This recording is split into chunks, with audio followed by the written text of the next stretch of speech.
त्वदीयपदपङ्कजपञ्जरान्ते अद्यैव मे विशतु मानसराजहंसः प्राणप्रयाणसमये कफवातपित्तैः कण्ठावरोधनविधौ स्मरणं कुतस्ते नारायणं नमस्कृत्य नरं चैव नरोत्तमं देवीं सरस्वतीं व्यासं ततो जयमुदीरयेत् श्रीलक्ष्मीनाथ समारंभां नाथया मुनिमध्यमाम् अस्मदाचार्यपर्यन्तां वन्दे श्रीगुरुपरम्पराम् अञ्जनानन्दनं वीरं जानकी शोकनाशनं कपीशमक्षहन्तारं वन्दे लङ्काभयङ्करम् भक्ति भक्त भगवंत गुरु चतुर्नाम वपुये इनके पद वंदन किए नाशद विघ्न अनेक श्री श्यामाजू के पद कमल जब लग हृदय नवास श्याम भ्रमर आवत नहीं तब लगता के पास बोले वृंदावन बिहारी लाल की जय भागवत महापुराण की जय सुखदेव भगवान की जय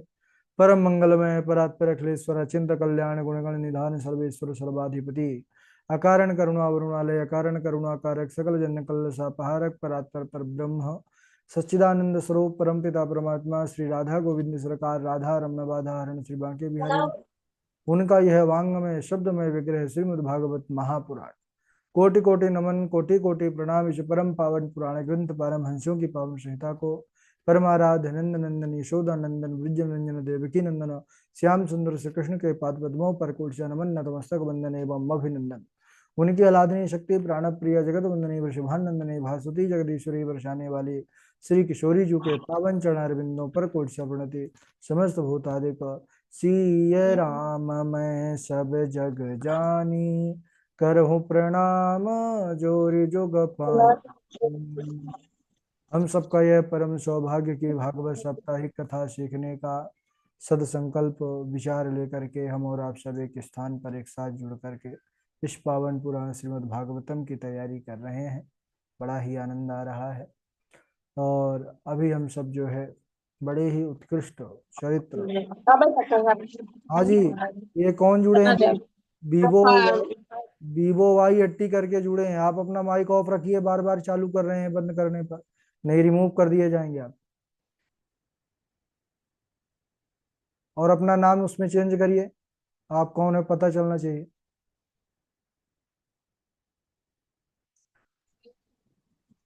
वो मैंने ब्लूटूथ कब करा। चलिए इनको आगे हटा देते हैं, तब कक्षा हो पाएगी।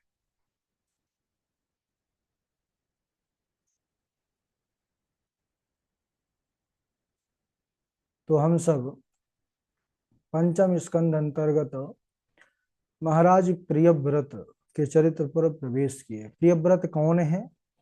तो महाराज उत्तानपाद के उत्तानपाद और प्रियव्रत यह दोनों भाई हैं और ये स्वयंभू मनु के पुत्र, दो पुत्र और तीन पुत्रियां आकुति देवहूति प्रसूति। तो हम पिछले चतुर्थ स्कंद पर उत्तानपाद महाराज के जो पुत्र ध्रुव हुए सुनीति उनकी जो रानी थी। अब यह प्रियव्रत यह तो संन्यास्त होने का विचार कर लिए, तब स्वयंभू मनु ब्रह्मा जी के पास गए कि अभी सृष्टि का विस्तार होना अति आवश्यक है, तो जाकर के हमारे पुत्र को आप ही समझाएं तो ठीक रहेगा। बड़े बूढ़े समझाते हैं तो कुछ समझ में आती है। तब ब्रह्मा जी आए हैं और बड़ा सुंदर समझाए हैं। महाराज प्रियव्रत तो परम भगवत भक्त थे। उन्होंने कहा कि हे प्रियव्रत, अरे तुम गृहस्थ आश्रम को इसलिए स्वीकार नहीं कर रहे हो कि आप बंधन में बंध जाओगे? प्रियव्रत महाराज ने कहा कि हाँ महाराज। तो बोले अरे आप जैसे भगवत भक्तों के लिए गृहस्थ बंधन नहीं होता है। अरे जिसकी इंद्रियां वश में है उनके उसका गृहस्थ आश्रम क्या बिगाड़ सकता है? भयं प्रमत्तस्य वने स्वपि स्याद् यतः शास्ते सह षट् सपत्नः जितेन्द्रियस्यात्मरतेर्बुधस्य गृहाश्रमः किं नु करोतवद्यम्। हे पुत्र, जिनके वश में उनकी इंद्रियां नहीं है, अगर वो लोग वन में भी रहते हैं तो उनका वहां भी पतन हो जाता है। लेकिन जिनकी इंद्रियां उसके वश में हैं वह जितेंद्रिय है। जितेंद्रियों के लिए गृहस्थ भी बंधन का कारण नहीं बनता है। आप गृहस्थ आश्रम में प्रवेश कीजिए, उसके बाद आप संतति होने के बाद आप फिर भगवत भजन करते हुए भगवान के मार्ग पर लगे रहिए, क्योंकि आप भगवान श्री हरि के चरण कमल रूपी किले का आश्रय ले रखे हैं, जिससे जो काम रूपी शत्रु है, लोभ रूपी शत्रु है, मोह रूपी शत्रु है, ये आपके आसपास भी नहीं भटके। उन्होंने जब इस प्रकार समझाया तब प्रियव्रत विवाह के लिए तैयार हो गए और देवर्षि नारद की आज्ञा से प्रजापति विश्वकर्मा की पुत्री बृहस्पति से विवाह किया। इनसे इनको कई पुत्र हुए। आग्नेन्द्र, इहमजिह्व, यज्ञबाहु, महावीर, हिरण्यरेता, धृतपृष्ठ, शवन, मेधा, तितिर, वीति, होत्री और कवि। और एक कन्या हुई जिसका नाम हुआ ऊर्जवस्वती। अब इन 10 पुत्रों में 3 तो ब्रह्मचारी हो गए, नैष्ठिक ब्रह्मचारी, और जो पुत्री थी कन्या, उसका विवाह, ऊर्जवस्वती का विवाह दैत्य गुरु शुक्राचार्य से हुआ, जिससे देवयानी का जन्म हुआ। आगे वृत्तांत आएगा देवयानी का भी। महाराज प्रियव्रत की एक दूसरी पत्नी जो थी, उनसे 3 पुत्र हुए, उत्तम, तामस, श्वेत। यह तीनों पुत्र अपने ही नाम वाले मनवंतरों के अधिपति हुए। अभी अष्टम स्कंद में जब हम पहुंचेंगे तो वहां पर 14 मनुओं का वर्ण आएगा, यानी 14 मनवंतर, उसमें इनका फिर नाम आएगा। एक बार महाराज प्रियव्रत ने क्या देखा कि जो सूर्य नारायण है पृथ्वी के आधे भाग को ही प्रकाशित कर पाते हैं, आधे भाग में अंधेरा रहता है। तो महाराज के मन में आया, प्रियव्रत ने विचार किया कि क्यों ना अगर मैं कुछ ऐसा उपाय करूं कि रात हो ही ना, दिन ही दिन रहे, तो जल्दी से विकास होगा, जल्दी से प्रगति होगी, क्योंकि रात में सब सो जाते हैं, रात में काम जो है नहीं हो पाता है उतना जितना दिन में होता है। तो महाराज प्रियव्रत सर्वसमर्थ थे, उन्होंने अपने ज्योतिर्मय रथ में बैठ करके और ऐसी सूर्य की गति को रोक दिया, इतनी तीव्र गति से जो है इस पृथ्वी की परिक्रमा किए। और 1 महीने तक ये क्रम रहा कि दिन ही दिन हुआ, रात हो ही नहीं रही थी। लेकिन महाराज प्रियव्रत ने देखा कि परिणाम विकास का था, लेकिन यहाँ कुछ और ही हो रहा है। अब दिन रात जब प्रजा काम करेगी तो फिर अब प्रकृति की बनाई हुई व्यवस्था है वो एकदम अपने आप में बढ़िया है, क्योंकि विश्राम की भी आवश्यकता होती है शरीर को। सब प्रजा बीमार पड़ने लगी, तब महाराज ने अपने इस दुराग्रह को त्याग दिया। लेकिन महापुरुषों का कोई भी कार्य अकारण नहीं होता सज्जनों, है ना। महापुरुषों का जो कार्य होता है वो बिना जो है कारण के नहीं होता, कुछ भी कोई ना कोई उसमें रहस्य रहता ही है। महाराज प्रियव्रत ने इस लीला के द्वारा इस पृथ्वी को बहुत अद्भुत जो है एक उपहार दिया, जिसमें से 7 द्वीपों का निर्माण हुआ, 7 समुद्रों का निर्माण हुआ। जो रथ के पहिए थे, विशाल रथ था वो, तो रथ के पहिए जहां नीचे थे वह तो समुद्र तल हो गया, और जो ऊपर का उसका भूभाग था उस द्वीपों का रूप ले लिया। तो इस प्रकार वह 7 जो समुद्र हुए, उसमें एक तो खारे जल का समुद्र, दूसरा गन्ने का रस का समुद्र, तीसरा मदिरा का समुद्र, चौथा घृत का समुद्र, पांचवा दुग्ध का समुद्र, छठवा जो है मठे का समुद्र, सातवां शुद्ध जल का समुद्र। तो हमको ये जो शुद्ध जल प्राप्त हो रहा है ना, इसका स्रोत वही है। दुग्ध इतना होता है ना गायों के अंदर, ये सब जो दुग्ध आता है ये सब भगवत कृपा से वहीं से आता है। और 7 जो द्वीपों का निर्माण हुआ, जम्बू द्वीप, लक्षद्वीप, शालमली, कुश, क्रौंच, शाक, पुष्कर द्वीप, इन 7 द्वीपों का निर्माण हुआ। हम सब जिस द्वीप में रहते हैं वह जम्बू द्वीप है, जम्बू द्वीप है। और उसमें भी जम्बू द्वीप में भी कई देश हैं, कई वर्ष हैं, तो उसमें भी हम सब भारतवर्ष में रहते हैं।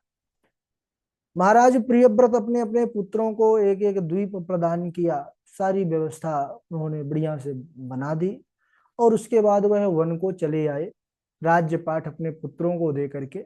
और वन में आकर के उन्होंने देवर्षि नारद के उपदेशों को प्राप्त किया, देवर्षि नारद से आत्म तत्व आत्मज्ञान को प्राप्त किया और भगवत भजन करने लगे। इनके जो ज्येष्ठ पुत्र थे आग्नेन्द्र, इनका विवाह पूर्व चित्ती नामक अप्सरा से हुआ, जिससे नाभि आदि 9 पुत्र हुए। और इन नाभि का विवाह मेरु पुत्री मेरु देवी के साथ हुआ। महाराज नाभि, इनके भी संतान नहीं हो रही थी, तो संतान की कामना से यज्ञ इन्होंने किया। तो यज्ञ से प्रसन्न होकर के भगवान प्रकट हो गए। उन्होंने कहा कि आप वरदान मांगिए, जो आपकी इच्छा हो मैं आपकी इच्छा को पूर्ण करूंगा। तब जो ऋत्विज आचार्य थे वह तो जानते थे, संकल्प किए थे कामना महाराज की क्या है। तब उन्होंने कहा कि हे प्रभु, हमारे यजमान आपसे आपके समान पुत्र चाहते हैं। तब भगवान नारायण ने कहा, आप सरिस कहाँ खोजऊं जाई, आप सरिस कहाँ खोजऊं जाई, नृप तब तनय होब मैं आई, नृप तब तनय होब मैं आई। आप सरिस कहाँ खोजऊं जाइए, अपने समान मैं दूसरा कहाँ खोजने जाऊं राजन, मेरे समान क्योंकि दूसरा कोई है ही नहीं है, मैं ही मेरे समान हूं। इसीलिए नृप तब तानय आओ, यानी मैं आपके पुत्र के रूप में स्वयं आऊंगा। ऐसा कह करके महाराज ने जो है वो भगवान श्री हरि महाराज को वरदान दे करके अंतर ध्यान हो गए। समय आने पर महाराज नाभि के तेज से मेरु देवी के गर्भ से भगवान के ही अंश रूप, भगवान के ही स्वरूप में ऋषभ देव भगवान प्रकट हुए। ऋषभ देव भगवान का जो है आना हुआ। बोलिए ऋषभ देव भगवान की जय। जब ऋषभ देव बड़े हुए, उनकी ख्याति कीर्ति सर्वत्र फैलने लगी, तो ईर्ष्या के कारण देवराज ने एक भूल किया। देवराज इंद्र ने कहा, जब देवता लोग जाते इंद्र के पास, राजा है, राजा के पास तो प्रजा का आना जाना लगा रहता है, और महिमा गाने लगते ऋषभ देव भगवान की कि वहां के राजा ऐसे हैं, इतने प्रतापी हैं। तब इंद्र को भी ईर्ष्या हो गई।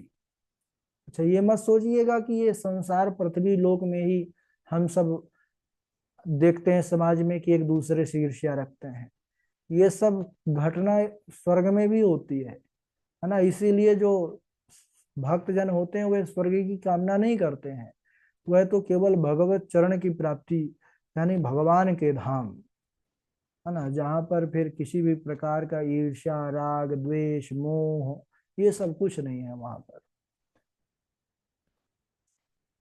ईर्ष्या जगी इंद्र के अंदर। इंद्र ने कहा कि ठीक है, हम देखते हैं कितना प्रतापी राजा है, उसके यहाँ पर बिल्कुल भी बारिश नहीं होना चाहिए, सूखा हो जाए। अब मेघों को आदेश दिया, मेघों ने महाराज उस तरफ जाना बंद कर दिया। अब मेघ जाना बंद कर दिए, प्रजा इधर भूखों मरने लग गई। कुछ जब अन्न होगा तब तो पेट कुछ खाने के लिए होगा।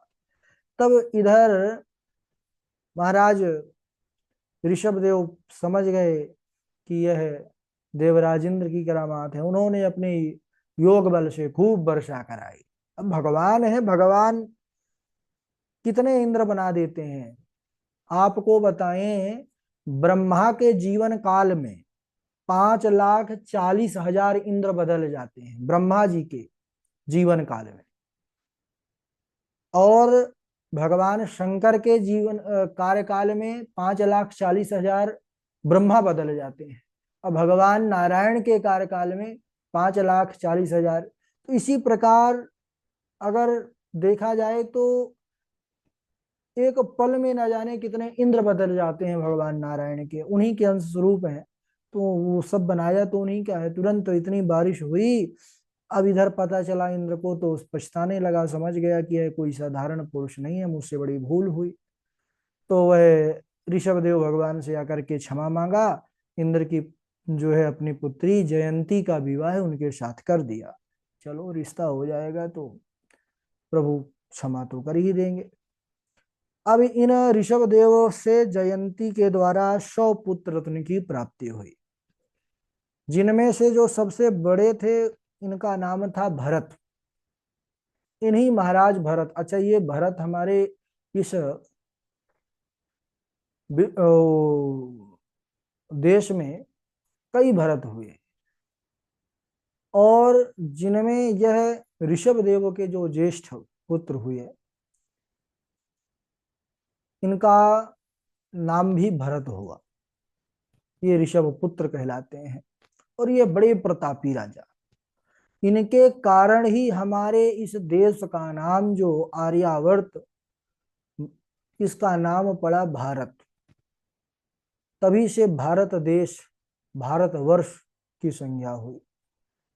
इनसे जो छोटे भाई थे, क्योंकि 100 भाई थे, बड़े थे भरत थे, लेकिन इनसे जो छोटे हुए वह कुशावर्त, इलावर्त, ब्रह्मावर्त, ये अपने ही जो नाम वाले स्थान है उसके अधिपति हुए। इनसे जो छोटे थे 9 भाई, ये 9 योगेश्वर हो गए। 9 योगेश्वरों का संवाद अद्भुत आएगा अभी 10वें स्कंद के आगे।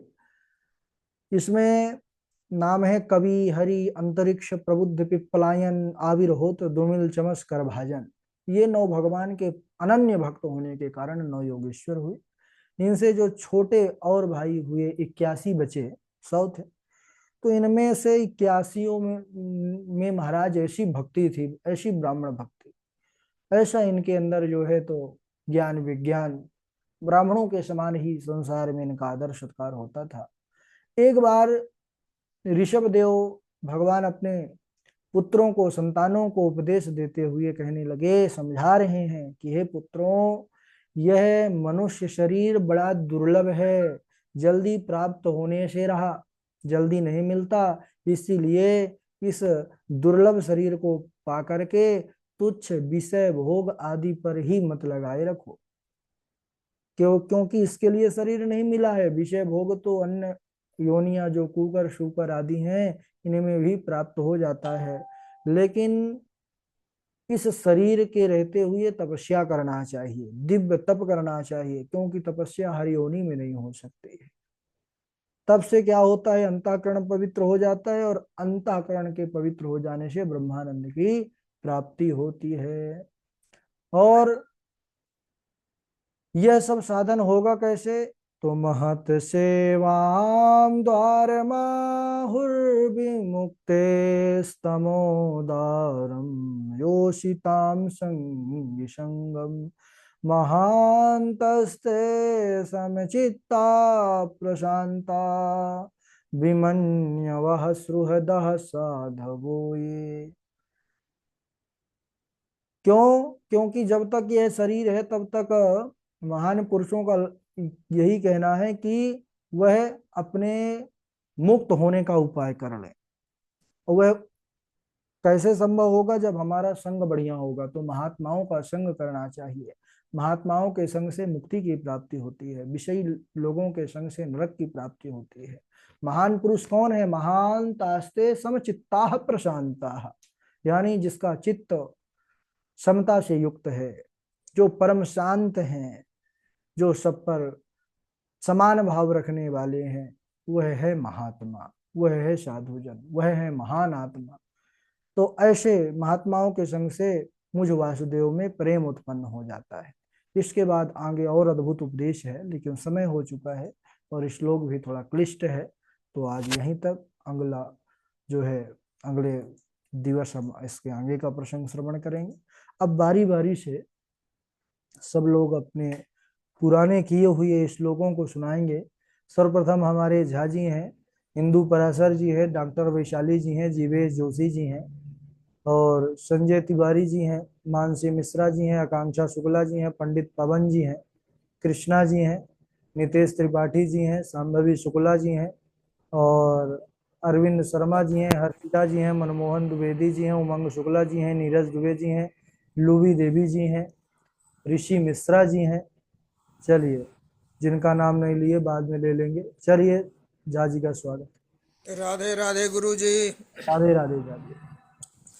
मेघानाद घटा घटा घट घटा घाटा घटा दुर्घटा मण्डूकस्य बको बको बक बको बाको बको बूबको इत्थं नन्दकिशोरगोपवनिता इत्थं नन्दकिशोरगोपवनिता वाचस्पति पातु माम् वाचस्पति पातु माम् कृष्णाय वासुदेवाय हरये परमात्मने प्रणतः क्लेशनाशाय गोविंदाय नमो नमः। राधे राधे गुरु जी। हाँ, राधे राधे। राधे राधे गुरु जी, प्रणाम। राधे राधे। बहुत अच्छा श्लोक था जाजी, बहुत बढ़िया।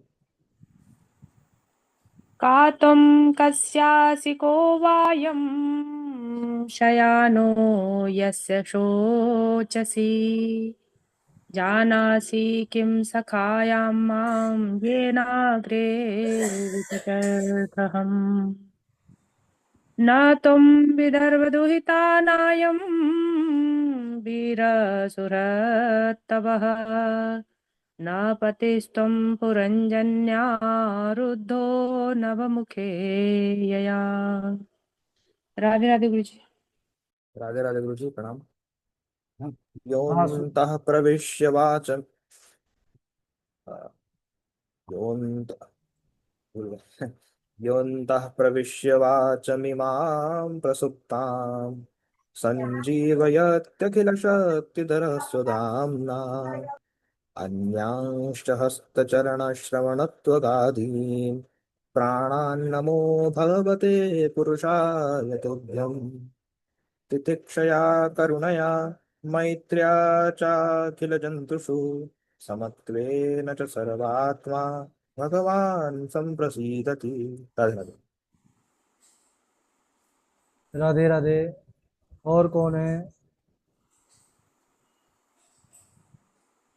राधे राधे गुरु जी। राधे राधे। गुरु जी ये कह रहा है ये मतलब ये एक श्लोक सुना रहे हैं और इसके बाद ये गुरु जी हमारे पास इसके बाद नोट्स नहीं है। ये सूर्य ये ध्रुव टू के पास कोई ये बात नहीं, पार्ट। आप जहां तक है वहां का स्क्रीनशॉट लेके हमको व्हाट्सअप कर दीजिए, आगे आ जाए। अच्छा अच्छा हाँ ठीक है। श्लोक सुनाइए पहले। हाँ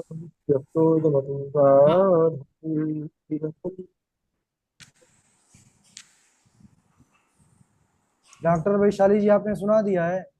नहीं नहीं नहीं गुरुजी, सुना रहे। गुरु जी राधे राधे। हम हाँ, सुना दे रहे गुरु जी। शास्त्रेष्वियानेव सुनिश्चितो नृणाम् क्षेमशस्त्रग्र सद्रग्विमृषशेष हेतु असंग आत्मा व्यतिरिक्त आत्मनिदृढाम् रतिर्ब्रह्मणि निर्गुणे जया स्वमेव ब्राह्मणो भुङ्क्ते स्वं वस्ते स्वं ददाति च तस्यैवानुग्रहेणान्नं मुञ्जन्ते क्षत्रियादय। राधे राधे गुरु जी। हाँ, राधे राधे। बालिशापतियूयं वा अधर्मे धर्ममानिना ये वृत्तिदं पतिं हित्वा जारं पतिमुपासते वसुधे त्वां वधिष्यामि मच्छासन् पराङ्मुखीं भागं बर्हिखिया ब्रन्ते नातनोति च नो वसु। राधे राधे गुरु। हाँ, राधे राधे। राधे हाँ राधे गुरु जी। गुरु जी राधे राधे। अच्छा रुक जाइए, नितेश त्रिपाठी जी पहले आप सुना दीजिए, फिर मान सिंह सर। प्रिय व्रतो भागवत आत्मरामा कथम मुने गृहरमत्यन्मूल करबंद पराभव। राधे राधे।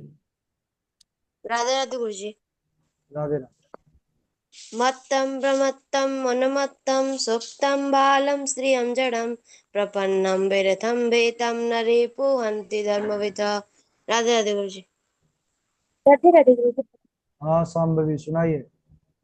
श्रेयस्तं कथमद्राजन् कर्मणात्मनि ईक्षे दुःखानि सुखावाप्ति श्रेयस्नेहा शेषति। राधे राधे गुरु जी। ठीक है, आप सुनाइए नीरज दुबे जी, पंडित गुरु पावन। जी प्रणाम।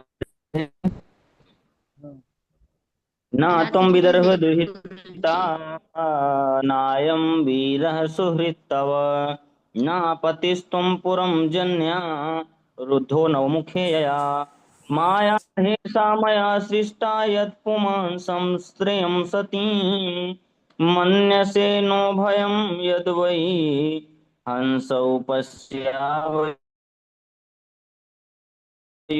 हंसौ पश्यावोर्गतिम्। राधे राधे गुरु जी। हाँ राधे राधे। राधे राधे गुरुजी। जी पंडित पवन जी सुनाइए। का त्वं कस्यसि को वायं शयानो यस्य शोचसि जानासि किं सखायं मां येनाग्रे विचचरतहम् न त्वं विदर्भदुहिता नायं वीरः सुहृदवः न पतिस्त्वं पुरञ्जन्या रुदतो नवमुखे यः मया ह्येषा मया सृष्टा यतम यतपुमांसस्त्रिया सतां मन्येषैनो भयं तद्वे हंसो पश्यावयोर्गतिम्। राधे राधे गुरुजी। गुरुजी एक बात और पूछनी थी। अच्छा, अभी हम मैंने आपको, हाँ जी एक बार श्लोक पूछ लेते हैं, उसके बाद हम आपसे, ठीक है ना? ठीक है। हाँ, और कौन है, सुनाइए श्लोक जल्दी जल्दी सब लोग। राधे राधे गुरु जी प्रणाम। हाँ सुनाइए।